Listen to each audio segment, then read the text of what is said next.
আপোনালোকে গমেই পাইছে যে অসমৰ কংগ্ৰেছ দলে এইবাৰ এখন জনতাৰ ইস্তাহাৰ পিপলছ মেনিফেষ্টো তৈয়াৰ কৰিবৰ কাৰণে আজি কেইবামাহো ধৰি কাম কৰি আছে। অসমৰ কংগ্ৰেছ দলৰ শীৰ্ষ নেতৃত্বই পাঁচটা গোটত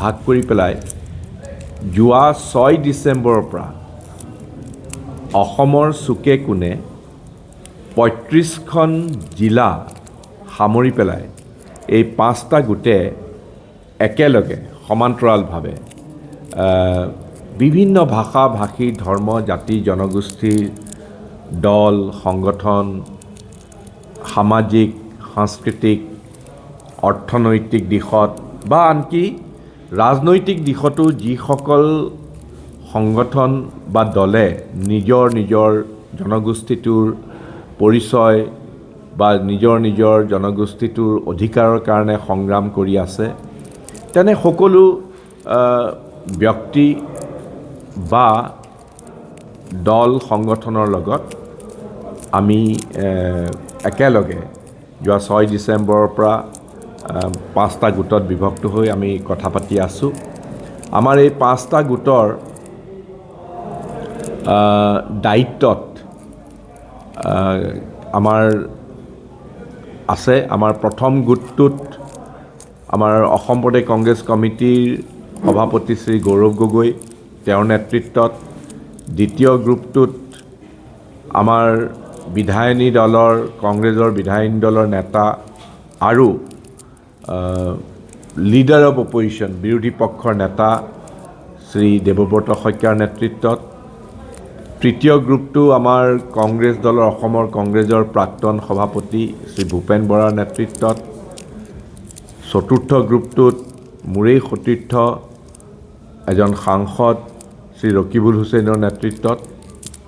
আৰু পঞ্চম গোটটো আমাৰ দলৰে আন এজন প্ৰাক্তন সভাপতি শ্ৰী ৰিপুণ বৰাৰ নেতৃত্বত। এই পাঁচটা গোটে বেলেগ তেওঁলোকে বান্ধি দিয়া হৈছে। তেওঁলোকে এই 35খন জিলাত পৰিভ্ৰমণ কৰি আছে আৰু এই প্ৰত্যেকটো গোটতে নেতাজনৰ বাহিৰেও আমাৰ কংগ্ৰেছ দলৰ বিভিন্ন ভাষা ভাষী ধৰ্ম জাতি জনগোষ্ঠীৰ লোকসকলক প্ৰতিনিধিত্ব কৰা একেবাৰে জ্যেষ্ঠ যিসকল নেতা আছে সেইসকলক লগত লৈ আমি এই সলা পৰামৰ্শ গ্ৰহণ কৰি আছোঁ। আজি আমাৰ এই গ্ৰুপটোৰ দায়িত্বত মই নিজে মেনিফেষ্টো কমিটিৰ অধ্যক্ষ আৰু আমাৰ যিজন গোটৰ নেতা শ্ৰী আব্দুল খালেকৰ নেতৃত্বত আমাৰ মেনিফেষ্টো কমিটিৰ অসমৰ কংগ্ৰেছৰ দলৰ প্ৰতিনিধিত্ব কৰি আমি আহিছোঁ। আৰু মই ক'লোৱেই যে আমি এটা এই যিটো অভিযান চলাইছোঁ আমি কথা শুনিবলৈ আহিছোঁ, যাতে আমাৰ মেনিফেষ্টোখন একপক্ষীয়ভাৱে আমি কিবা গুৱাহাটীত বহি পেলাই ড্ৰয়িং ৰুমত বহি কাল্পনিকভাৱে অমুক কৰিম তমুক কৰিম তেনেকুৱা ধৰণৰ নহয়। আমি ৰাইজৰ মনৰ ভাৱ বুজি ৰাইজে কেনেকৈ বিচাৰে সেই আশা আকাংক্ষা সপোন ৰাইজৰ সেই সপোন আৰু আশা আকাংক্ষাক প্ৰতিফলন ঘটাবৰ কাৰণে আমি এই গোটেই প্ৰক্ৰিয়াটো আমি চলাই গৈ আছোঁ। আজি আমি কামৰূপ ৰুৰেল ডিষ্ট্ৰিক্টৰ এই ৰঙিয়াত আজি আমি আহিছোঁ আৰু এতিয়ালৈকে 4টা সংগঠনে আমাক আহি পেলাই কথা বতৰা পাতিছে আৰু ভালেমান সংগঠন আহি আছে। দল সংগঠন বা বিভিন্ন বৃত্তিত জড়িত থকা লোকেও আমাক বিভিন্ন ধৰণৰ পৰামৰ্শ দিব পাৰে। আমি সেইকাৰণে যিটো অভিযান চলাইছোঁ ৰাইজৰ পদূলিত ৰাইজৰ কংগ্ৰেছ আৰু এনেকুৱা ধৰণৰ ছাজেশ্যন বক্স যিটো আপোনালোকে দেখিছে, এই ছাজেশ্যন বক্সত আমি ঘৰে ঘৰেও গৈছোঁ।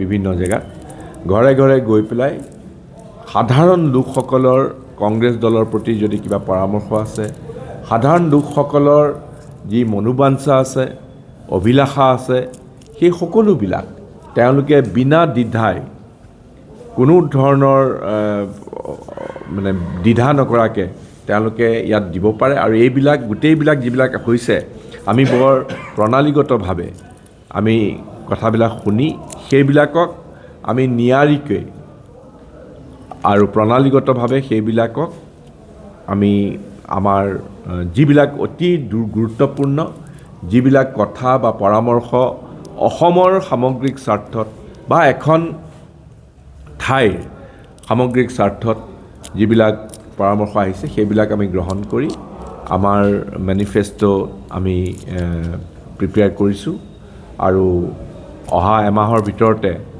আমি আমাৰ মেনিফেষ্টো জনসাধাৰণৰ আগত আমি মুকলি কৰিম।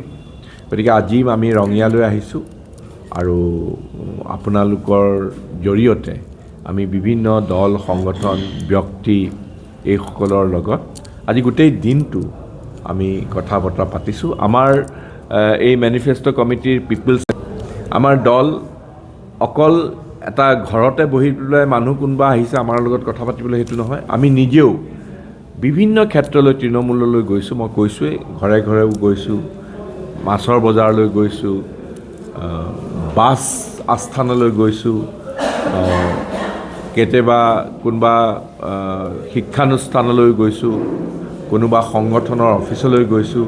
এনেধৰণে আমি বিভিন্ন প্ৰকাৰে এই গোটেই পৰামৰ্শখিনি গ্ৰহণ কৰিছোঁ আৰু আমি আশা কৰোঁ যে প্ৰকৃতাৰ্থত কংগ্ৰেছ দলে অনাগত দিনবিলাকৰ কাৰণে, অনাগত বছৰবিলাকৰ কাৰণে অসমখনক এখন প্ৰগতিশীল ৰাজ্য হিচাপে তৈয়াৰ কৰিবৰ বাবে সাধাৰণ মানুহৰ কথা সৰুগুট কৰি, সাধাৰণ মানুহৰ কণ্ঠক গুৰুত্ব দি ৰাইজৰ আশা আকাংক্ষা আৰু সপোনক প্ৰতিফলন ঘটাবৰ কাৰণে আমি কাম কৰিছোঁ। এয়াই আমাৰ বক্তব্য। আৰু আপোনালোকৰ যদি কিবা প্ৰশ্ন আছে আপোনালোকে প্ৰশ্ন সুধিব পাৰে, আমি উত্তৰ দিম। চাওক, অসমৰ আমাৰ দুৰ্ভাগ্য, চবৰে অসমৰ মানুহৰ দুৰ্ভাগ্য যে হিমন্ত বিশ্ব শৰ্মা ডাঙৰীয়াই ইমান ডাঙৰ পদত আছে, এজন মুখ্যমন্ত্ৰীৰ পদ। আপোনালোকে এবাৰ ভাবি চাওকচোন, ক'ত গোপীনাথ বৰদলৈ, ক'ত বিমলা প্ৰসাদ চলিহা, ক'ত মহেন্দ্ৰ মোহন চৌধুৰী, ক'ত হিতেশ্বৰ শইকীয়া, ক'ত তৰুণ গগৈ ডাঙৰীয়া বা গোলাপ বৰবৰা। তাৰ তুলনাত আমাৰ দুৰ্ভাগ্য যে অসমত আমি এনে এজন ব্যক্তিক মুখ্যমন্ত্ৰী হিচাপে পাইছোঁ, যিজন ব্যক্তিৰ পুনৰ মুখৰ লাগবান নাই, বেবেৰিবাং কথা পাতি, অসংলগ্ন কথা পাতি তেওঁৰ গোটেই পথটোৰে গৰিমা তেওঁ হ্ৰাস কৰি আছে। মই এই কথাটো মোক অন্য জেগাতো সুধিছে সাংবাদিকসকলে। বিজেপিৰ বৰ্তমানৰ হিমন্ত বিশ্ব শৰ্মাৰ যি শাসন, সকলোৱে জানে যে তেওঁলোকে এটা সমান্তৰাল অৰ্থ ব্যৱস্থা স্থাপন কৰি লৈছে। সেই অৰ্থ ব্যৱস্থাটো হ'ল নগদ টকা কালেকশ্যন কৰাৰ এটা অৰ্থ ব্যৱস্থা।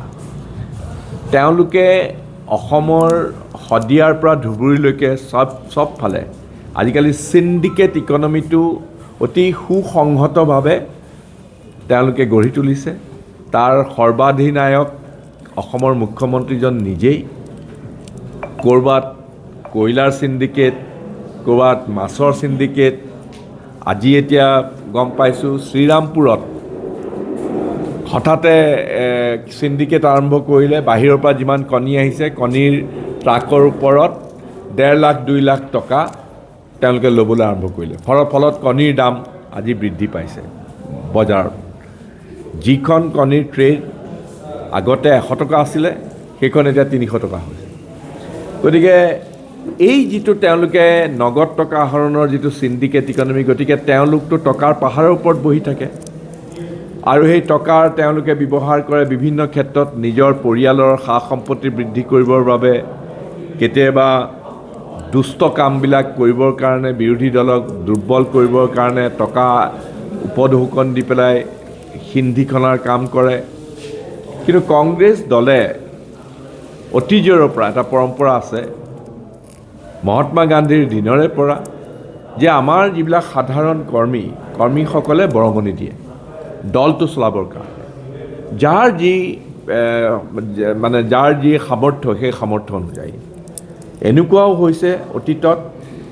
আপোনালোকে চাগে শৰৎ সিংহ ডাঙৰীয়া অসমৰ এজন মুখ্যমন্ত্ৰী, আটাইতকৈ সৎ মুখ্যমন্ত্ৰী বুলি যে জনায়, তেওঁ নিজে আত্মজীৱনীত লিখিছে যে দলটো তেতিয়া তেওঁ সভাপতি আছিলে, দলটো চলাবৰ কাৰণে তেওঁ বিভিন্ন মানুহৰ ঘৰত গৈ পেলাই মুষ্টি ভিক্ষা কৰে, বৰঙণি বিচাৰে। কংগ্ৰেছ দলটোৱে নিজৰ দলীয় কাম কাজ চলাবৰ কাৰণে হয় দলীয় বৰঙণি দলীয় ব্যক্তিৰ পৰা যাৰ যি সামৰ্থ্য অনুযায়ী গ্ৰহণ কৰে। উদাহৰণস্বৰূপে এতিয়া আমাৰ নিৰ্বাচনৰ আগতে আমাৰ 126টা সমষ্টিত আমাৰ যিবিলাক প্ৰাৰ্থী প্ৰত্যাশী আছে, তেওঁলোকেও কংগ্ৰেছৰ প্ৰাৰ্থিত্ব পাবৰ বাবে আবেদন কৰাৰ লগতে ডিমাণ্ড ড্ৰাফ্টত চিণ্ডিকেটৰ, হিমন্ত বিশ্বৰ চিণ্ডিকেটৰ দৰে নগদ টকা নহয়, ডিমাণ্ড ড্ৰাফ্টত, একাউণ্ট ৱেই ডিমাণ্ড ড্ৰাফ্টত কংগ্ৰেছ দলৰ নামত জমা কৰিব লাগে। আৰু স্বাভাৱিকতে আবেদন পত্ৰত গ্ৰহণ কৰোঁতে আমি গ্ৰহণ কৰিছোঁ। হিমন্ত বিশ্ব শৰ্মাই নিজেও 2001 চনত, 2006 চনত, 2011 চনত যেতিয়া জালুকবাৰী সমষ্টিৰ পৰা প্ৰাৰ্থিত্ব বিচাৰিছিলে, তেওঁ কংগ্ৰেছৰ যিটো নিয়ম, সেই নিয়ম অনুযায়ী তেওঁ আবেদন পত্ৰৰ লগত এটা ফিজ জমা কৰিছিলে। সেই পৰম্পৰা এতিয়াও চলি আছে আৰু সেইটোক লৈ আমি গৌৰৱান্বিত, কাৰণ এই পইচাৰে সৈতে আমি কংগ্ৰেছ দলৰ যি কেম্পেইন আছে বা বিভিন্ন খা খৰচ আছে, সেই খা খৰচবিলাক বহন কৰিবৰ বাবে এনেধৰণৰে সৈতে অতি স্বচ্ছতাৰে সৈতে আমি এই ব্যৱস্থা আছে আৰু সেই ব্যৱস্থা আমি গ্ৰহণ কৰিছোঁ। কিন্তু তেওঁলোকৰ দৰে মনে মনে নহয়, তেওঁলোকৰ দৰে দিন ডকাইতি কৰি, ডকা হকা দি, এই চিণ্ডিকেটৰ ধনেৰে গুণ্ডা টেক্স কৰি পেলাই গোটেই চবতে এখন মাছৰ ট্ৰাক আহিলে 1.5 লাখ টকা, মাৰ্ঘেৰিটাৰ পৰা যেতিয়া কয়লাৰ ট্ৰাক আহে, অবৈধ কয়লা, সেইখন কয়লা ট্ৰাকত 2 লাখ টকা দিব লাগে। বৰাকৰ পৰা যিবিলাক বাৰ্মিজ চুপাৰী আহে, এখন ট্ৰাকত 2 লাখ টকা দিব লাগে। এইবিলাক তেওঁলোকে কালেক্ট কৰে। কালেক্ট কৰি পেলাই আনকি অকল সেয়াই নহয়,